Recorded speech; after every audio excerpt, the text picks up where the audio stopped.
la Société d'histoire est apparue en 1988. À cette époque-là, il y a un comité qui s'était réuni pour célébrer le 60e anniversaire de Dolbeau.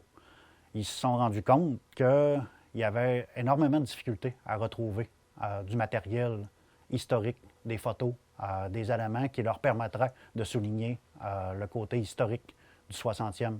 De là est née l'idée de créer une société d'histoire.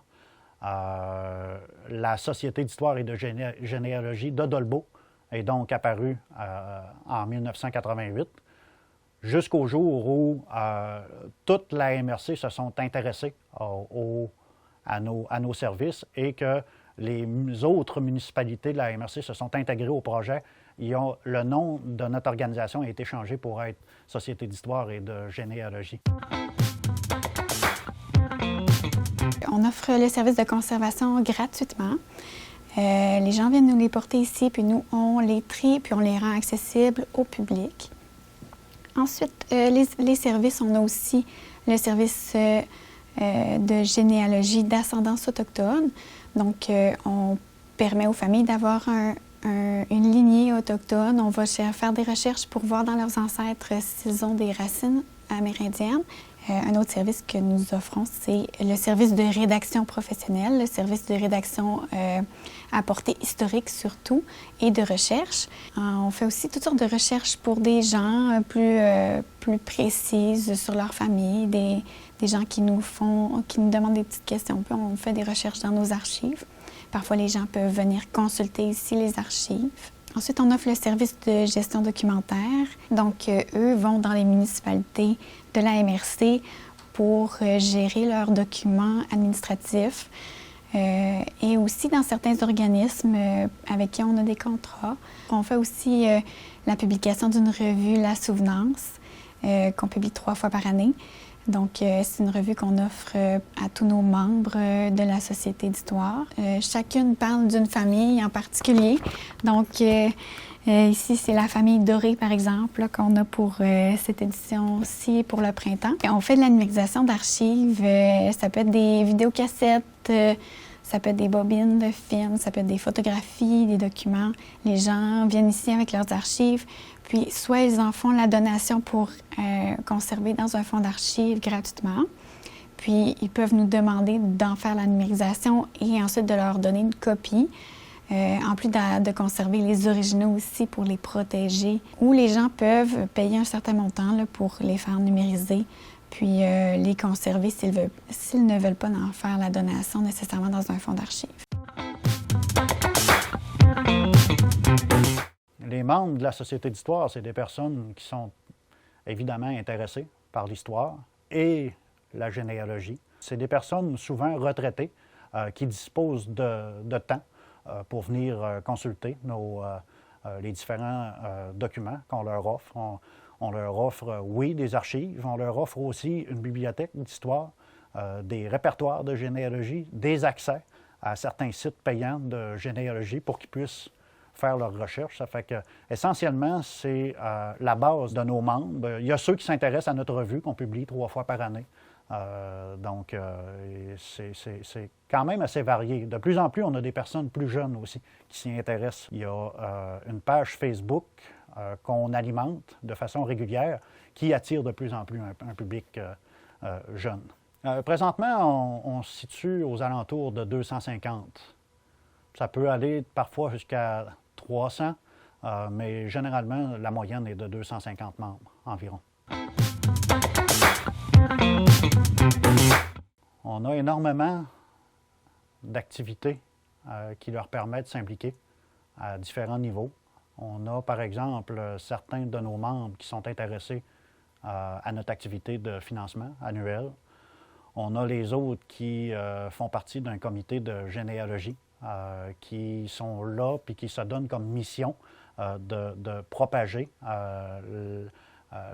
le travail de généalogie, puis d'aider, de soutenir les personnes, les amateurs qui souhaitent faire leur généalogie.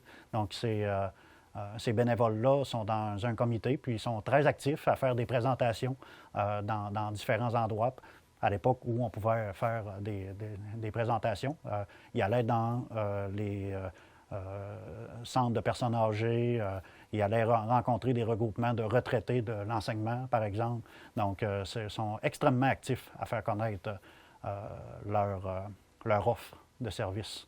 On avait constaté qu'il y avait un manque important au niveau de la visibilité, puis que dans le monde d'aujourd'hui, d'avoir un site Web adapté aux besoins des membres que c'était nécessaire. Donc, il y a un plan d'action qui a été déposé qui sous-entendait aussi un plan de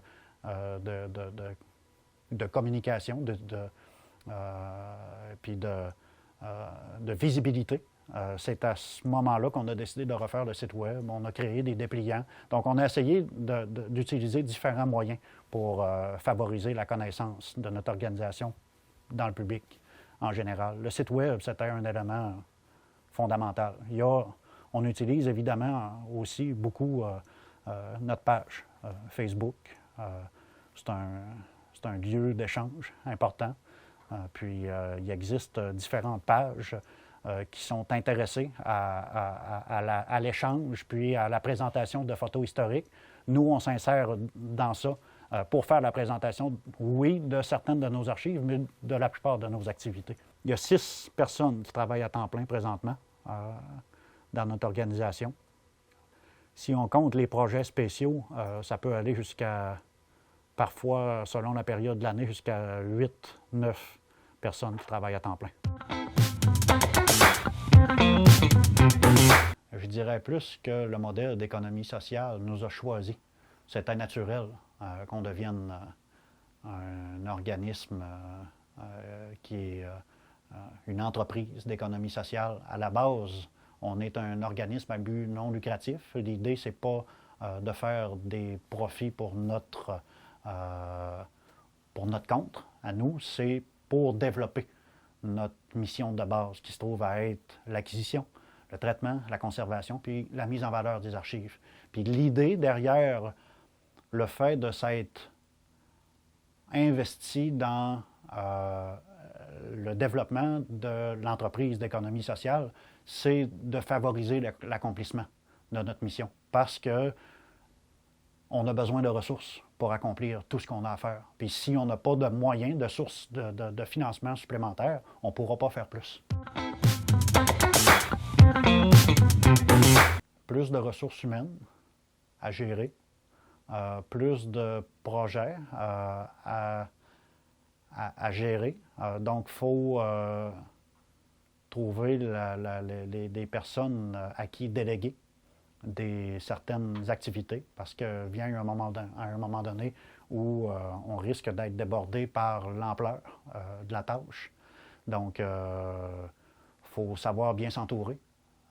Puis c'est ça, avoir des personnes de confiance qui vont exécuter les mandats tout en gardant la perspective de l'idée qu'on s'en fait. Moi, je parle de moi, mais évidemment du conseil d'administration aussi qui m'appuie dans mon travail.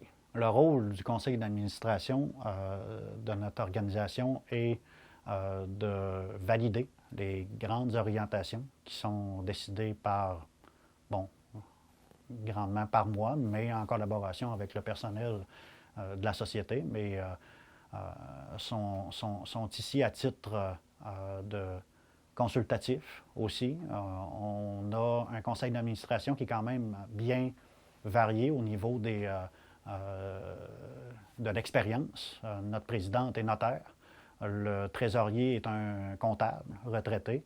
On a d'anciens enseignants, plusieurs anciens enseignants, des personnes qui ont fait partie d'organisations, d'autres conseils d'administration. Donc, avec une expérience semblable, leur contribution se trouve à être intéressante parce qu'au moment des discussions, ils sont capables d'apporter des éléments pour toujours faire en sorte que les projets soient bien adaptés aux besoins.